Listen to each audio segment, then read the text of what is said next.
नमस्कार मु ओडिया ब्लॉगर चिंटू आज एक नुआ ब्लॉग रे आपण सह कथा होगा ପାଇଁ ଯାଉଛି तो आपण माने होची भिडियोटी शेष पर्यंत देखिए मु आशा करछि तो समस्त को दिनटी भलरे कटू आउ फ्रेंड्स मु किछि दिन तले मो माँ को कथा कही गोटे मिनिट वीडियो रे आपण माने शुणी तो किछि जन भाई कमेंट लिखिले जे भाई से माँ पदे कथा कौन टी कह से आज कहवाई जाऊँगी जे मो माँ से कौन कहते पुओरे तू आज बुझुनी मु मला बुझे से पदे कथाटा मुझे क्लीयर करदेवी आपण मैंने जदि माँ बापा को भल पाँच भिडियोटी स्किप करें स्किप करी देखिए आपण मैंने निहाती हूँ पूरा शेष पर्यंत शुणे मु आशा कहीं आपणकर भी बापा माँ थे तो से माँ को विषय आज कहवाई जाऊँगी तो आपण मैंने भिडियो टी दयाकोरी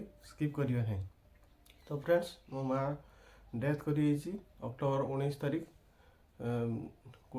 19 तारीख राति रे डेथ करीगला तो आज 3 मास कंप्लीट हो गलानी किंतु तार जे एब्सेंसटा मु बुझी पारछि से तो कहूला पुओरे तू होची मु मरीगला पर बुझिबा आज बुझिया पई होची से तो नहीं मु निजे निजे जानि पारछि तो फ्रेंड्स से कहूला जे सब मत जे जिनसा मोर खराब सी भावुली सी जे मोर मुझे खराब सी मना करूला कि मु अबाध्य से कामटा करूली से हूँ कौन सी आड़े जीवाई हो कि से खेलकूद टाइम हो सब मना करूला कि मुझे कथा मान नी अमानिया है सब पलि जाऊली आड़े सियाड़े तापर सी धर अजथा खर्च कले जे पुओ कहीं तू हूँ अजथा खर्च कर बहुत बुझे किंतु मुझे बुझी ना आज तार गलापर मु बुझुची तो आपण मैंने जदि माँ को हतादर कर माँ माँ बापा हूँ करतुनि तो मु भावी जे मो माँ बापा देह खराब हेले कौन हम जे माँ देह ठीक ठाक अच्छी 2022 रे सी पूरा ठीक ठाक थिला 23 बेलू तार ये है डिटेक्ट है रोग तापर तार 23 माने 24 अक्टोबर को सी तार अक्टोबर मास चली तो फ्रेंड्स हूँ ये चली जावा भितर सी बहुत कथा हूँ कही जे मुझे पाठ पढ़ु नी हूँ बदमाशी करूँ हॉस्टेल बापा रखीदे मु पढ़ु नी तापर बारंबार पलि आसुली घर को सी बहुत बुझाऊला कि बुझु नी तापर हूँ आई हूँ पास करी मैट्रिक मैट्रिक पास कलापर मत आई पढ़ेला बापा को कही बापा बहुत ये होते तापर से मत डिप्लोमा कहला डिप्लोमा कहला जे मु करने मु गलिनी कहीं मु आई करी हल्दीपदारे हल्दीपदा विवेकानंद आई तापर विवेकानंद आई रे सारी सारी माने से फ्रॉड करदे से मालिक माँ भी बहुत कष्ट पाइला से बापा भी बहुत कष्ट पाइले तो हूँ तापर मु राउरकेला जाकि पानपस पाठ पढ़ी पाठ पढ़ सारापर ये कली माने पास कलापर किसी मु भूल करी जे पॉलिटिक्स जे आई पढ़ला मुझे जानी जे समस्ते नेता मंत्री रखी दियंती पास कलापर माने पास कलापर जदि भल पिला थे तो तांको रेफरेंस रही पारे मुझे हूँ पॉलिटिक्स भितर पशि तो पॉलिटिक्स एमती गोटे दल दली तो छाड़ से कथा पॉलिटिक्स कथा छाड़ू आपने जानी तो माँ से मना करूला मानु नी तो तापर कहला मानु नी एमतीका हूँ तापर धीरे धीरे देखिल जे हूँ बापा माँ जेटा कहते ठीक कहते धीरे धीरे मु हरी आसली एवं टाटा पावर चाकरी कर टाटा पावर चाकरी कलापर माँ भी बहुत दुख थिला जे पुअर गोटे गवर्नमेंट चाकरी हलानी ଆଉ ଟାଟା ପାୱାର କଣ୍ଟ୍ରାକ୍ଚୁଆଲରେ କ'ଣ କରୁଛି କ'ଣ ନାହିଁ 10-12 ହଜାର ଟଙ୍କା ଦରମା। ତାପରେ ମ୍ୟାରେଜ୍ ହେଲା, ମ୍ୟାରେଜ୍ ପରେ ଏମିତି ସବୁ ବିଭିନ୍ନ ହେଲା, ତାର ସବୁବେଳେ ମନ ଦୁଃଖ ଥାଏ। କିନ୍ତୁ ମୁଁ ଏତେ ହତଭାଗା ସେ ଏଇ 19 ତାରିଖ ମାନେ ଅକ୍ଟୋବର 19 ତାରିଖ ଚାଲିଗଲା। ତ ମାନେ ଏମିତିକା ସିଚୁଏସନ୍ କେବେ ଆସିବ ମୁଁ ଭାବିନଥିଲି। ହଁ ଦେହ ଖରାପ ହେବ, ଠିକ୍ ଠାକ୍ ହେଇଯିବ, କିନ୍ତୁ ଏତେ ବଡ଼ ମାନେ କ୍ଷତି ହେବ ଆମ ପରିବାର ପ୍ରତି ମୁଁ ଜାଣିନଥିଲି। ତ ବାପାଙ୍କର ବି ଏଜ୍ ହେଲାଣି, ତ ହେଉଛି ମା ଟିକେ ସୁସ୍ଥ ଥିଲେ, କିନ୍ତୁ ଜଣା ପଡ଼ିଲାନି ଯେତେବେଳେ କ'ଣ ହେଲା ସେ ମୁଁ ତ ଜାଣିପାରୁନାହିଁ। ତାପରେ ସମସ୍ତଙ୍କୁ କହିବି, ଆପଣ ଯଦି ବାପା ମା ଯଦି ଆପଣ କିଛି ଭୁଲ କରୁଛନ୍ତି, ବାପା ମା କହୁଛନ୍ତି, ତାହେଲେ ମାନନ୍ତୁ, କାହିଁକିନା ଆଜି ମୋ ଭଳିଆ ଆପଣମାନେ ଭୋଗିବେ। ତ ହେଉଛି ମୋ ବାହାଘରରେ ବି ମୁଁ ବହୁତ ଟଙ୍କା ଖର୍ଚ୍ଚ କରିଦେଲି। ସେ ମନା କରୁଥିଲା ସେତେବେଳେ ଯେ ପୁଅ ତୁ ହେଉଛି ବାହାଘରରେ ଏତେ ପଇସା ଖର୍ଚ୍ଚ କରିନି, ବହୁତ ଟଙ୍କା ଖର୍ଚ୍ଚ କରିଦେଲି। ତ ସେ ଯାହା ବି ହଉ ସାଙ୍ଗମାନେ, ଫ୍ରେଣ୍ଡସ୍, ଯାହା ବି ହଉ, ତ ମା ତ ଚାଲିଗଲା। ତ ଆପଣମାନେ ଯାହାକୁ ଭରସା କରିଥିବେ ଜୀବନ, ସିଏ ଭଗବାନ ତାକୁ ହିଁ ଆଗେ ନେଇଯିବେ। ତ ସିଏ କହୁଥିଲା ହେଉଛି ସବୁବେଳେ ଘର ରହ, ଆଉ କିଛି କାମ ଦାମ କର, ଆଉ ଖାଲି ଡ୍ୟୁଟି ଗଲେ ଡ୍ୟୁଟିରୁ ଆସିଲେ ହେବନି। କି ମୁଁ ଏବେ ଧୀରେ ଧୀରେ କାମ କରୁଛି, ହେଉଛି ମାନେ ଏତେ ସିଏ ମୋର ଲୁଗାପଟା ବି ମାନେ ମୁଁ କେବେ କାଚି ନାହିଁ।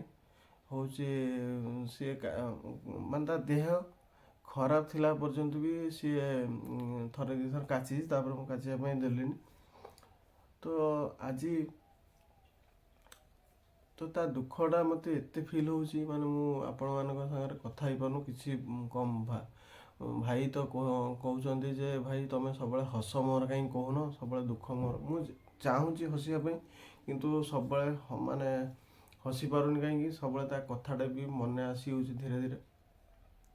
ଯେତେ ତାର ଡେଥ୍ ଗଡ଼ି ଗଡ଼ି ଚାଲିଛି ମୋର, ସେତେ ମାନେ ମୁଁ ତା କଥାଟି ସେତେ ମନେ ପଡ଼ୁଛି। ରାତି, ବେଶୀ କରି ରାତି ହେଲେ, ଆପଣଙ୍କ ପାଖରେ ସ୍ତ୍ରୀ ଥାଉ, ପିଲା ଥାଉ, ବାପା ଥାଆନ୍ତି, ଆଉ ଶ୍ୱଶୁର ଶାଶୁ ଥାଆନ୍ତି, କି ମାମୁଁ ମାଇଁ ଯିଏ ବି ଥାଆନ୍ତି, ଫ୍ରେଣ୍ଡସ୍ ଥାଆନ୍ତି, ଯିଏ ବି ଥାଆନ୍ତି, କିନ୍ତୁ ମା ସବୁବେଳେ ମା।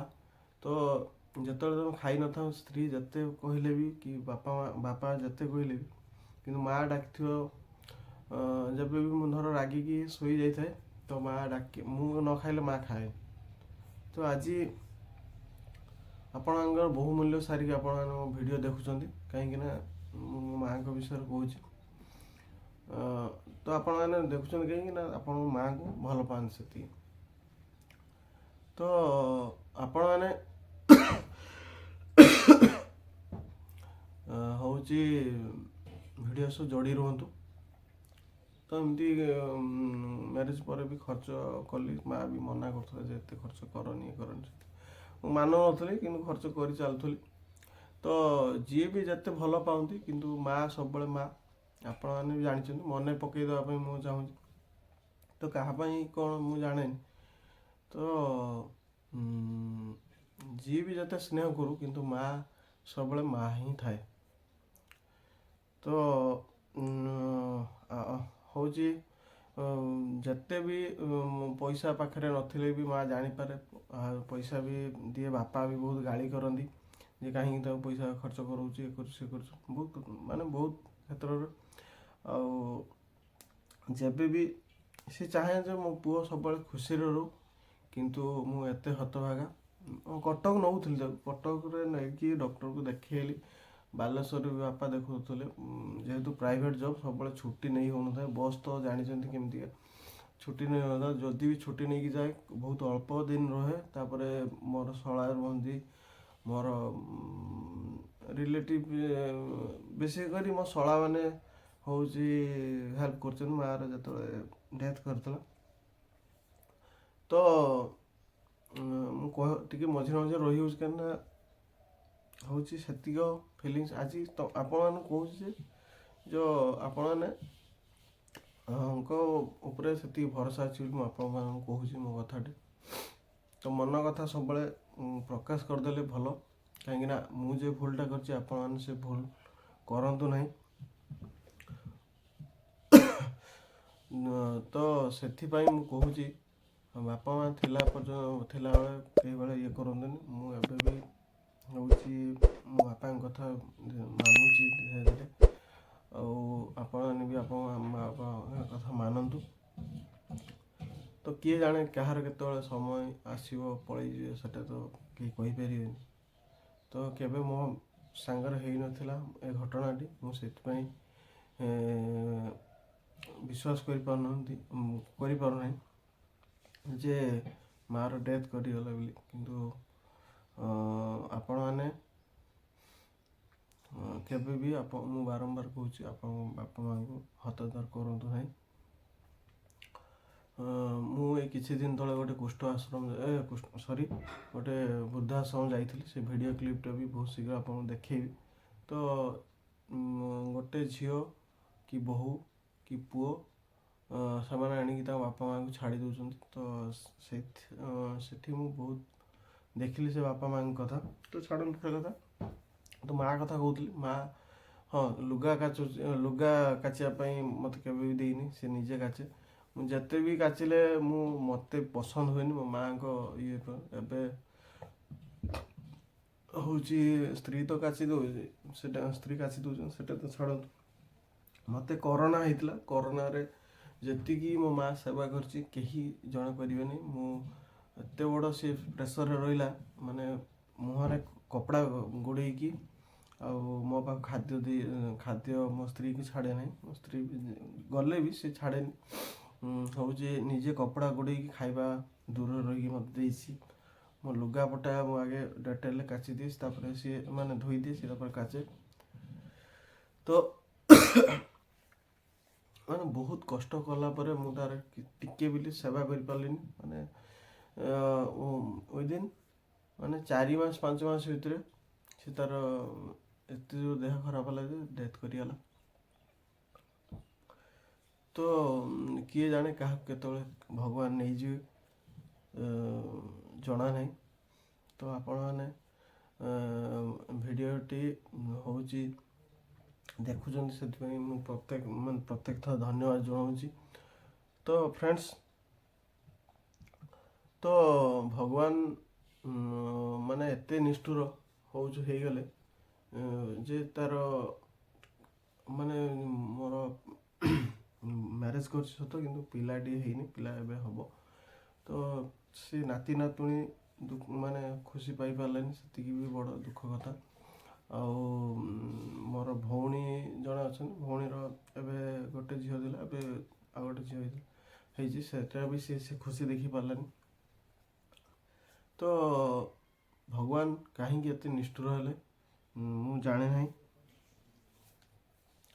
ତ ସିଏ ସବୁବେଳେ କହୁଥିଲା, ପୁଅରେ ମୁଁ ମାନୁନି, ମୁଁ ମରିଗଲା ପରେ ତୁ ଭାବିବୁ। ହେଉଛି ଆଜି ଭାବୁଛି, ସିଏ ବହୁତ ଥର ମନା କରିଛି ଯେ ଏ କାମ କରନି, ସେ କରନି। ମୁଁ କରିଛି ଫ୍ରେଣ୍ଡସ୍। ତ ସେଥିପାଇଁ ମୁଁ ଭୋଗିବିନି, ଆଉ କିଏ? ଆପଣମାନେ ଭୋଗିବେ। ତ ଆପଣମାନେ ସେଟା କରନ୍ତୁନି।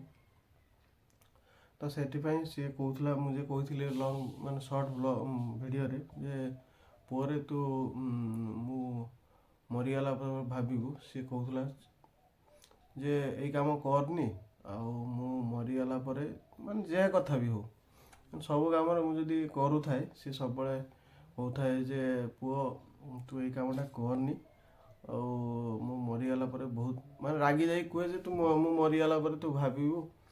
ଆଉ ଆଜି ଭାବୁଛି। ଆଉ ଆପଣମାନେ ବି ବାପା ମା ଥିଲାବେଳେ ଏଭଳିଆ କାମ କରନ୍ତୁନି, କାହିଁକି ଜୀବନ ସାରା ଭୋଗିବେ। ତ ସେଥିପାଇଁ ଆପଣମାନଙ୍କୁ କହିବା ପାଇଁ ଯାଉଛି ଯେ ମୋର ସବସ୍କ୍ରାଇବର ଭାଇମାନେ, ଆଉ ଯେଉଁମାନେ ଭିଉଅର୍ସ ବି ଦେଖୁଛନ୍ତି, ସବସ୍କ୍ରାଇବ୍ କରିନାହାନ୍ତି, ଭିଉଅର୍ସ ଦେଖୁଛନ୍ତି, ସେମାନେ ବି ଟିକେ ଜାଣନ୍ତୁ ଯେ ଆପଣମାନେ ସେ ମୋ ଭଳିଆ ଭୁଲ କରିଛନ୍ତି କି ନାହିଁ। ମୁଁ ତ ଜାଣେନି, ଯଦି କରିଥିବେ କମେଣ୍ଟ ବକ୍ସରେ କମେଣ୍ଟ ଦେବେ। ତ ଫ୍ରେଣ୍ଡସ୍, ଆପଣମାନେ ମୋ ମା କଥା ତ ଶୁଣିଲେ, ଆଉ ଭିଡ଼ିଓଟି ଯଦି ଭଲ ଲାଗିଥିବ ତାହେଲେ ଲାଇକ୍ ଟିକେ କରିବେ, ସବସ୍କ୍ରାଇବ୍ କରିବେ, ଆଉ ଯଦି ନୂଆ ଦେଖୁଛନ୍ତି ସବସ୍କ୍ରାଇବ୍ କରିବେ, ଆଉ କମେଣ୍ଟ ବକ୍ସରେ କମେଣ୍ଟ ଦେବେ। ରହିଲି, ଜୟ ଜଗନ୍ନାଥ।